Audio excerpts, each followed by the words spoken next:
Bismillahirrahmanirrahim. Assalamualaikum warahmatullahi wabarakatuh.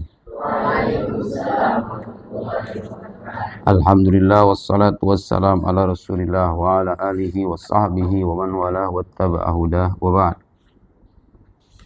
Allahumma akhrijna min dhulumatil wahm wa akrimna bi nuril fahm waftah alaina bi ma'rifatil ilm وسائل أخلاقنا بالحلم واجعلنا ممن يستمعون القول فيتبعون أحسنه سبحانك لا علم لنا إلا ما علمتنا إنك أنت العليم الحكيم ولا حول ولا قوة إلا بالله العلي العظيم اللهم علمنا ما ينفعنا وزدنا علما وبعد.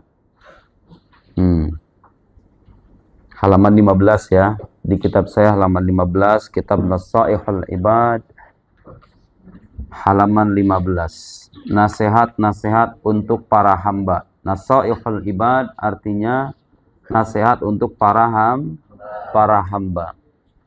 Nasihat para ulama, asar dari para sahabat yang kalau kita renungkan bisa menjadi bekal untuk kita dalam beragama. Halaman 15. Terakhir saya menjelaskan tentang ungkapan dari Hamid al-Laqaf, halaman 14 sebelumnya, halaman 15. Thumma'lam, ada nggak? Thumma'lam, baris ke yang garis tebalnya, yang diberikan tanda tebal. 1, 2, 3, 4, 5, 6, 7, 8, 9, 10, 11, 12, 13, 14, 15. 15 baris dari atas. Masih lanjutan dari yang kemarin, cuma diloncat sedikit. Ada nggak? Thumma'lam anna asla zuhud. Ada nggak? Ada? Kita artiin. Bismillahirrahmanirrahim. Qala al-musannifu rahimahullahu ta'ala wa nafa'ana bihi wa bi'ulumihi fid dharaini amin. Thumma'lam, maka ketahuilah, anna asla zuhud. Thumma'lam, maka ketahuilah, anna asla zuhud, bahwa hakikat zuhud itu, al-ijtinabu anil maharim, menjauhi hal-hal yang dilarang. Menjauhi hal-hal yang dilarang. Hal-hal yang dilarang itu hal-hal yang haram. Anil maharimi kabiriha wa saghiriha, baik yang besar maupun yang kecil.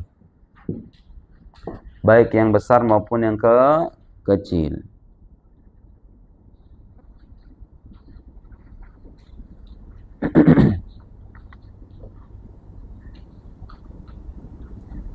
Lanjut lagi di bawahnya. Wa ada'u jami'il faraidi, dan melaksanakan semua kewajiban. Wa ada'u jami'il faraid, dan melaksanakan semua kewajiban. Yasiriha wa asiriha, baik yang susah, baik yang mudah maupun yang susah.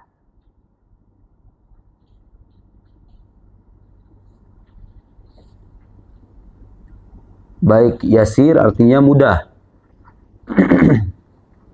Asir artinya, asir apa artinya? Difficult. Kalau yasir artinya easy, kalau asir artinya difficult. Kata orang Sunda begitu. Kata orang Sunda ya. Orang Sunda yang, sebentar. Apa ini? Wa asiriha, dan yasiriha wa asiriha, baik yang mudah ataupun yang susah. Lanjutannya, wa tarkud dunya, dan meninggalkan dunia, ala ahliha, kepada orang-orangnya.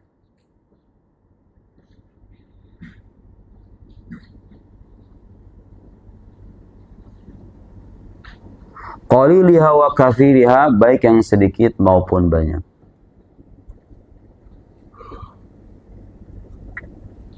Baik, sekarang kita akan menjelaskan tentang Apa itu arti dari kata zuhud? Udah? Qalilha wa katsira, mau baik yang sedikit maupun banyak.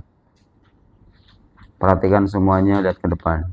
Jangan ada yang tidur, jangan ada yang bercanda, jangan ada yang ngobrol. Jangan ada yang ngobrol. Semuanya lihat ke depan. Semuanya lihat ke depan. Aqul yanzur ilal amam wala ahad yaltafit. Al-kullu yanzur ilal amam, ilal amam. Al-kullu yanzur ilal amam. Ninis, Nuri, miring, miring, miring no, miring, bagus. Kita akan menjelaskan satu istilah yang sering disalahpahami, tapi itu juga penting untuk dipahami, yaitu istilah zuhud. Kalau disebut kata zuhud, itu bukan berarti hidup miskin, ya. Disebut orang zuhud, orangnya disebut sebagai apa? Kalau akhlaknya namanya zuhud. Orangnya disebut sebagai zahid. Zahid. Ini pesan penting yang kalau misalnya kita bisa amalkan, bisa memberi manusia kebahagiaan. Zuhud itu bukan berarti hidup fakir, bukan berarti hidup miskin, bukan berarti harus hidup di perkampungan, menjauhi perkotaan, bertapa di dalam goa dengan alasan mendekatkan diri kepada Allah Subhanahu wa taala, baca Al-Qur'an setiap hari, gak mau kerja di pabrik, gak mau berbisnis, gak mau punya mobil, gak mau punya motor, pengennya jalan kaki, gak pakai sendal. Bukan itu makna zuhud. Zuhud itu maknanya adalah, di antara maknanya, tidak memiliki kecintaan berlebih kepada dunia. Penting gak itu menurut kamu? Penting gak? Kenapa penting? Karena di luar sana banyak orang hidupnya itu didikte sama dunia, ya kan? Keluar rumah jam 7, sholat subuh lewat, zuhur lewat, asar lewat, balik-balik malam, maghrib juga lewat, isya juga lewat. Kalau Ramadan makan, gak pernah puasa. Suatu waktu dilewatin, Ramadan gak pernah dijalanin. Dengan alasan apa katanya? Mencari uang, berbisnis. Berbisnis, punya proyek ABCD dan lain-lain, sampai-sampai dia lupa dengan kewajibannya sendiri. Anak istri terlantar. Anaknya cuma dikasih makan, dikasih minum. Udah kayak hewan doang, ya kan? Kamu kalau misalnya punya piaraan di kandang, dikasih apa itu? Makan, minum. Dididik gak sama kamu kalau hewan? No, kamu calon ibu. Banyak sekarang tipe-tipe orang tua, dia menyangka ngurus anak itu cukup dengan ngasih makan, ngasih minum, udah. Sekolah ya, yang penting sekolah aja. Ada kan yang kayak begitu kan? Ada anak-anak yang sejak kecil itu diperlakukan seperti hewan yang lain. Yang nggak kalah penting bagi manusia itu apa di samping makan dan minum? Pendidikan, keteladanan dari orang tuanya, diajakin berzikir, diajarkan sholat, dasar-dasar agama. Itu kewajiban orang tua sebetulnya, itu kewajiban orang tua kamu itu. Dimasukin ke pondok ya karena sebagian orang tua kamu ada yang sibuk, nggak punya waktu. Kiai yang menghandle, ustadz yang menghandle di sini. Jadi ada orang di luar sana yang hidupnya itu diperbudak sama dunia. Kira-kira menurut kamu bahagia apa sengsara orang kayak begitu? Duitnya banyak nih, di ATM-nya 1 miliar. Di ATM-nya 1 miliar, tapi dia tidak pernah puas dengan yang dia miliki. Mobilnya 1, dikasih yang mewah 1. 1 bulan, 2 bulan kemudian merasa bosan, pengen nambah lagi. Ada yang kayak begitu kan? Ada yang kerjaannya ngoleksi mobil, ada kan? Innallaha la yuhibbul musrifin. Allah itu tidak suka orang-orang yang berlebihan. Kalau saya punya baju kira-kira katakan 20-30 misalnya. Tapi saya butuh baju itu. Kira-kira itu berlebihan apa enggak? Saya punya mobil 5. Tapi 5-5-nya saya butuhin. Saya punya anak 4, buat saya 1. Atau saya punya mobil 10. Anak saya ada 5, kemudian ada saudara saya, ada orang tua saya, bapak saya, ibu saya, karyawan saya. Dikasih mobil semuanya. Mobilnya 10. Berlebihan apa enggak itu? Kenapa tidak berlebihan? Karena sesuai kebutuhan. Tapi kalau kamu sendiri punya mobil 20 biji. Kamunya sendiri nih. Yang dibutuhin paling banyak mobil itu 5 lah katakan. Kamu beli 20. Kira-kira itu berlebihan apa enggak? Itu berlebihan. Agama tidak menyukai akhlak semacam itu. Kecuali kalau buku ya. Kalau buku beda. Kalau buku beda. Dengerin. Kalau buku beda. Enggak ada kata berlebihan. Tuh lihat tuh. Perpustakaan saya. Kagak ada ujungnya. Sekarang aja udah mau nambah-nambah lagi. Udah nggak cukup. Beda cerita kalau buku. Karena dia itu wasilah untuk menyebarkan ilmu.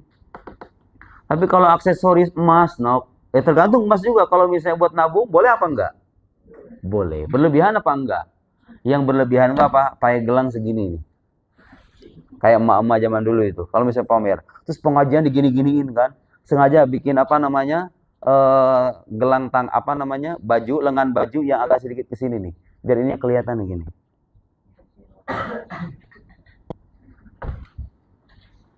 Nah, itu nggak boleh begitu. Itu bukan zuhud itu namanya. Jadi sikap zuhud itu bukan berarti tidak memiliki dunia, tapi tidak diperbudak oleh dunia. Jadi kamu jadi orang kaya, bisa nggak jadi orang zuhud? Ya bisa, jadi miliarder kamu. Tapi apa tolak ukur zuhud itu? Kata guru saya, antakuna dunya fi yadik la fi qalbi. Dunia itu ada dalam genggaman, tapi nggak sampai masuk ke perasaan. Bisa nggak kamu? Gampang nggak itu? Susah, susah. Buktinya apa? Sekarang kamu kalau kehilangan barang, kira-kira sedih nggak? Jangan kamu deh, saya aja kehilangan barang saya. Kehilangan ini. Saya punya Kindle. Di sini ada buku ribuan. Ini kemana-mana alat ini saya bawa. Mau pengajian, mau ceramah, mau seminar, kemana-mana saya bawa. Kalau ini suatu ketika hilang, saya pernah nih kehilangan benda ini. Dulu waktu di Mesir, waktu saya ke sebuah pusat perbelanjaan di Kairo itu, malam-malam sama Telia itu.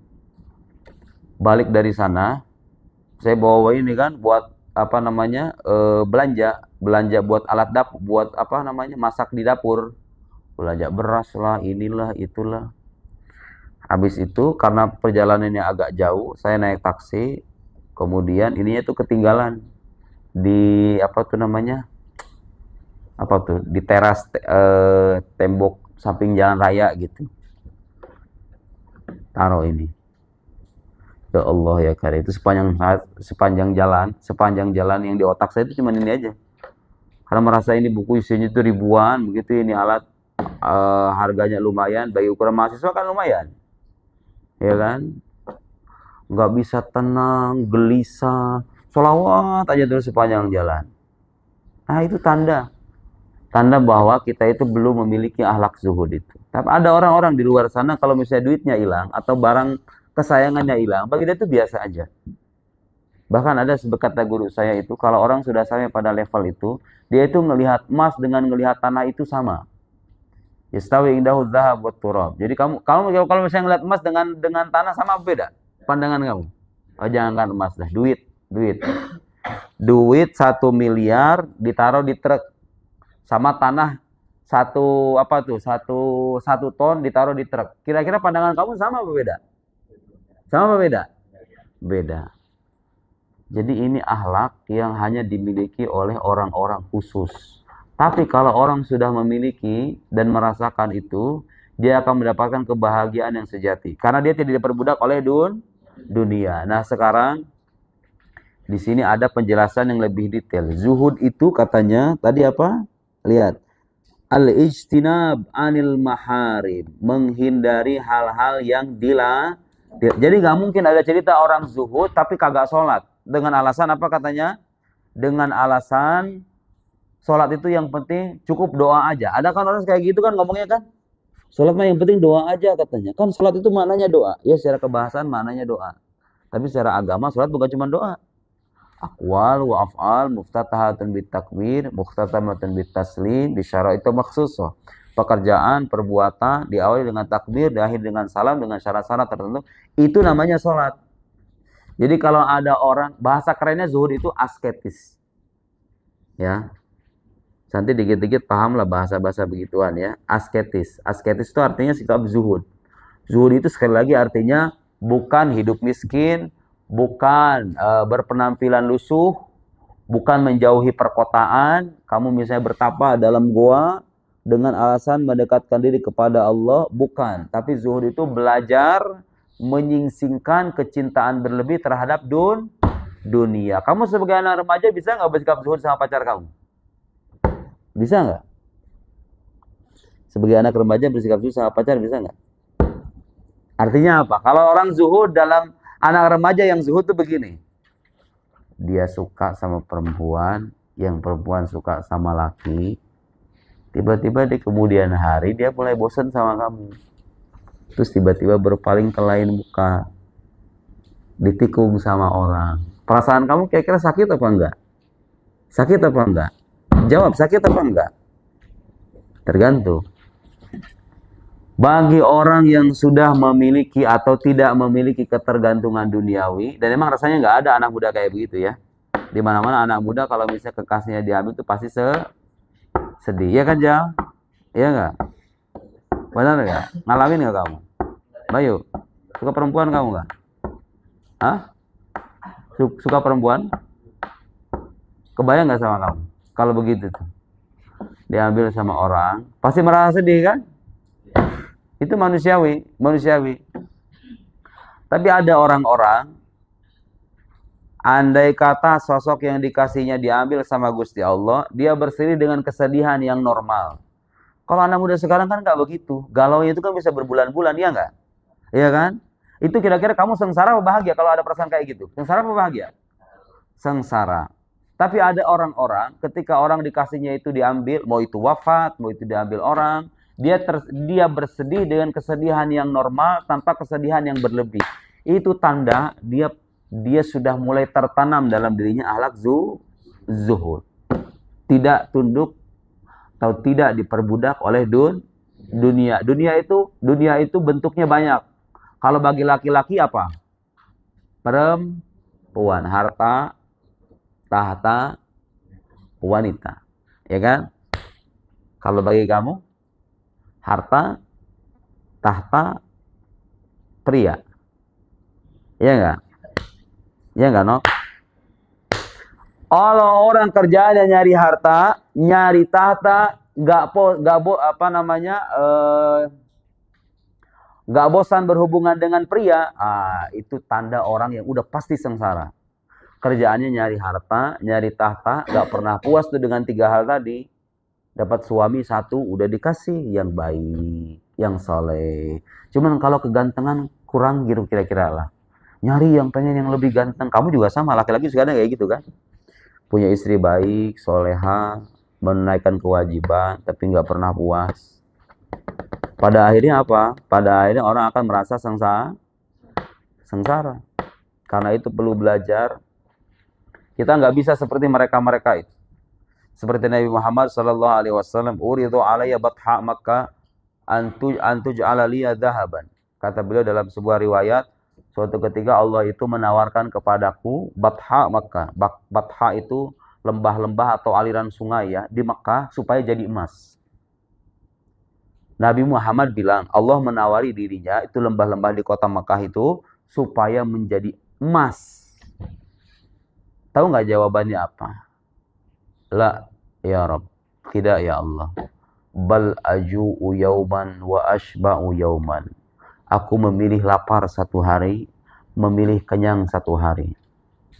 Ammal yaum alladhi aju'u fi fa'atadarru ilaik wa ad'uk. Pada hari aku lapar, kata Nabi Muhammad sallallahu alaihi wasallam, pada hari aku lapar, aku memilih berdoa dan merendahkan diri di hadapanmu ya Allah. Amal yaum alladhi ashba'u fi, adapun pada hari aku kenyang, ahmaduk wa uthni alaik. Aku memujimu dan memanjatkan pujian terhadapmu. Jadi beliau ditawari lembah, di riwayat lain disebutkan Jabal Uhud. Jabal Uhud itu artinya Gunung Uhud. Gunung Uhud yang ada di Madinah. Gunung ditawari jadi emas. Beliau juga menolak. Bisa nggak kita aja kayak begitu? Kamu ditawari sekarang ya sama orang tua kamu. Nah, ibu kasih duit 500.000 ya untuk bulan ini. Kenapa, Ma? Karena kamu ulang tahun. Ibu kasih duit 500.000, ini baju baru. Kira-kira kamu nolak apa enggak? Kamu nolak apa enggak itu? Enggak nolak.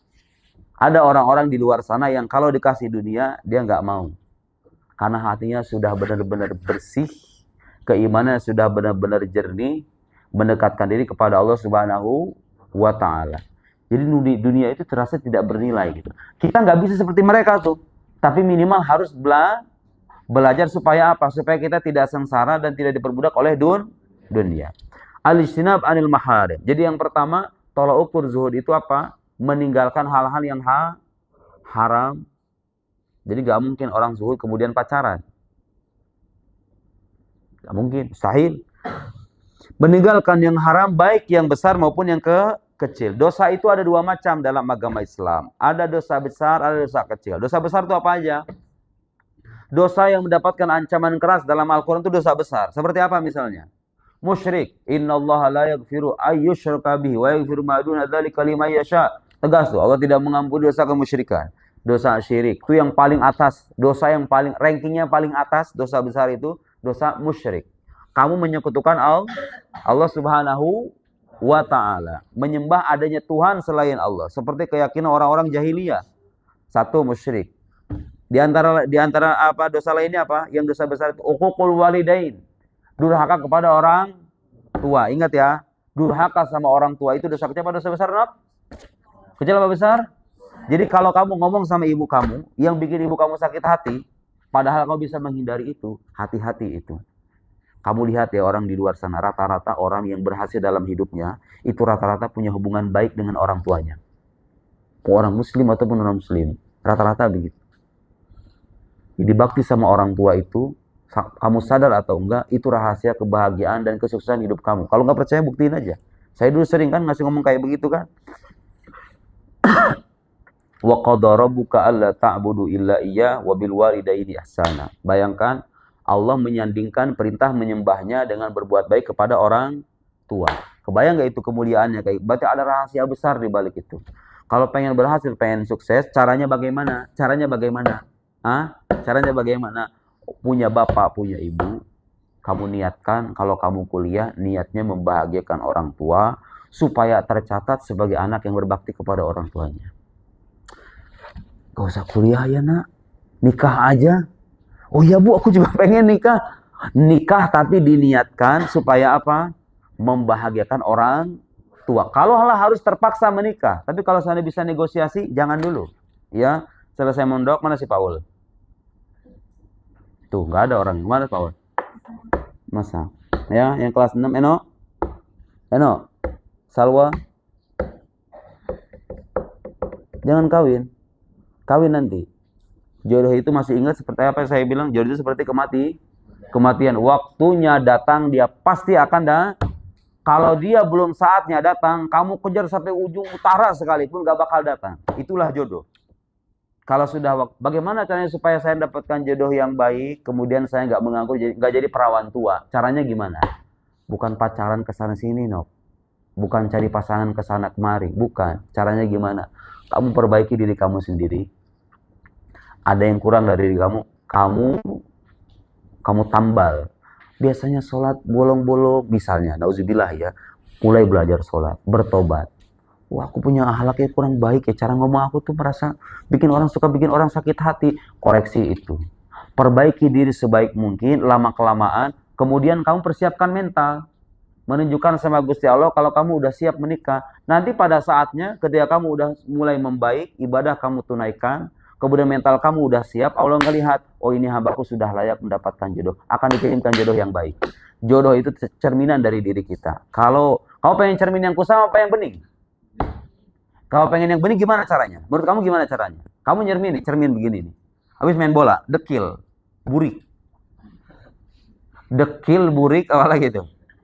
Dalam keadaan begini nih, bercermin kayak begini, hasilnya kayak gimana? Hasilnya gimana?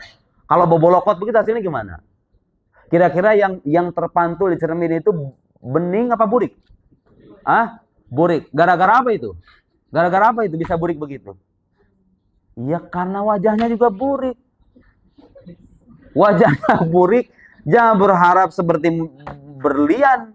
Wajahnya burik, ya burik juga. Nah, pengen nok dapat suami yang soleh, yang tutur katanya itu membuat kita terkagum-kagum, santun, ramah, tanggung jawab, penyayang. Pengen gak kayak begitu? Jawab, pengen gak? Pengen gak? Caranya gimana? Kerjaannya jangan main TikTok terus. Jangan main Instagram terus. Gimana caranya? Sampai lupa sholat. Sholat yang benar, ngaji, perbaiki akhlak. Itu seolah-olah kamu lagi mandi itu kayak begitu. Paham gak? Memperbaiki sholat, memperbaiki akhlak, memperbaiki diri, mentalitas dikuatkan. Seolah kamu lagi mandi. Pas udah selesai mandi, pakai skincare, ngaca. Bening apa kagak? Kayak begitu. Jadi jodoh tuh kayak begitu. Pengen suami yang bagus, ya kamu harus belajar memperbagus diri sendiri. Bener nggak omongan saya? Ya nggak? Caranya begitu. Ya. Sampai mana tadi itu saya ngomong? Kok jadi jauh-jauh begini? Oh iya, dosa. Dosa besar itu durhaka sama orang tua. Di antara lainnya apa dosa besar itu? Berzina. Kemudian apalagi sariq, mencu. Ya nyuri juga berapa? Kalau nyuri 5.000 doang bukan dosa besar ya. Bukan berarti kita menyepelekan mencuri, tapi mencuri juga beda-beda. Kamu kira-kira bisa menyamakan nggak orang mencuri 1 miliar dengan 5.000, bisa nggak? Dosanya sama apa kagak? Ya beda lah, beda. Syahadatuz zur, bersaksi palsu, dosa besar. Ada orang tidak melakukan perbuatan kriminal, terus kamu dibayar sama orang lain. Kamu nanti bersaksi di hakim ya. Kamu sebagai saksi kalau dia melakukan perbuatan ini. Padahal kamu sendiri tahu itu orang itu nggak melakukan. Kamu dibayar. Ada nggak kayak begitu sekarang? Orang dibayar supaya bersaksi palsu. Ada nggak? Gara-gara persaksiannya orang lain terjerumuskan ke penjara. Ada nggak? Itu dosa besar. Dosa besar. Apalagi syurbul khamar, minum khamar, dosa besar. Mabok. Mabok itu bukan dosa kecil, dosa besar. Dosa kecil kayak gimana dosa kecil? Dosa kecil gimana? Di musola ada anak kantin keluar. Terus natap dari jauh. Di musola, di podium. Natap dari jauh, cantik banget ya. Kalau aku jadi suaminya gimana ya? Terkagum-kagum. Iya kan? Kemudian sampai ke kamar, aduh, berhayal. Dapat istri kayak begitu, cantik ya.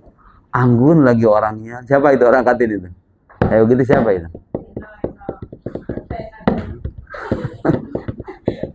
Kayak begitu. Nah, dosa kecil itu kan nggak bisa dosa kayak begitu disamakan dengan kamu pacaran dua-duaan di kamar, kan sama, nggak bisa disamain kan? Iya nggak? Sama apa beda itu dosanya?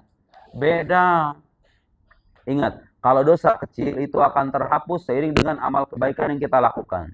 Jadi kalau kamu wudhu nih, mata kamu misalnya agak sedikit jelalatan, tapi nggak sering. Dosa kecil kalau tiap hari dilakuin, jadi dosa besar juga ujung-ujungnya, paham nggak? Paham nggak? Tiap hari ngehayal di perempuan gitu loh, paham nggak?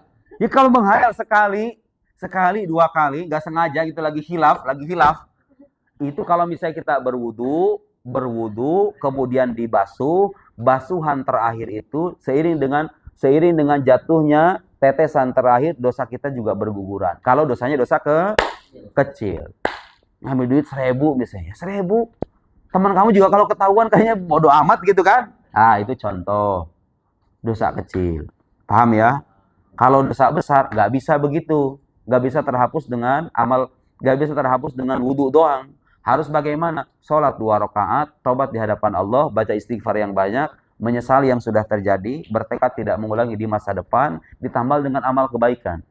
Wa'at bi sayyi'atal hasanata tamhuha, kata Nabi. Ikutilah keburukan itu dengan kebaikan supaya bisa menghapusnya. Itu baru. Gitu ya. Jadi zuhud yang pertama itu tarkul maharim kabiriha wasaghiri, al-synab anil maharim. Menghindari hal-hal yang haram, baik yang besar maupun yang kecil. Wa ada jami'il faraid, menunaikan semua kewajiban. Jadi orang zuhud adalah orang yang menunaikan kewajiban dalam agama. Gak mungkin orang zuhud gak sholat, gak mungkin gak puasa. Tapi mungkin gak orang zuhud tapi gak puasa sunnah, mungkin gak? Mungkin. Karena sesuatu yang sunnah itu gak diwajibkan untuk kita kerjakan. Ini biasanya kalau orang soleh, ibadahnya itu gak cuma yang wajib doang. Kalau orang soleh biasanya ibadahnya bukan cuma yang wajib doang. Yang sunnah-sunnah pun dia kerjakan. Yang ketiga apa? Nah, ini yang tadi saya bilang. Tarkud dunya ala aliha qaliliha wa kathiriha. Sedikit ataupun banyak dunia itu ditinggal. Ingat, dunia ditinggalkan itu bukan berarti nggak bekerja. Bukan berarti nggak mencari nafkah. Bukan berarti nggak berbisnis. Ditinggalkan mesin apa, Nok? Ditinggalkan mesin apa? Dengan apa? Ditinggalkan dengan apa maksudnya? Meninggalkan dunia itu dengan apa maksudnya? Meninggalkan dunia dengan hati dan perasa supaya tidak diperbudak. Jadi gini gambar orang zuhud itu. Kerja mah kerja dia. Pagi keluar rumah, datang ke pabrik atau dia berbisnis, apapun itu bentuknya.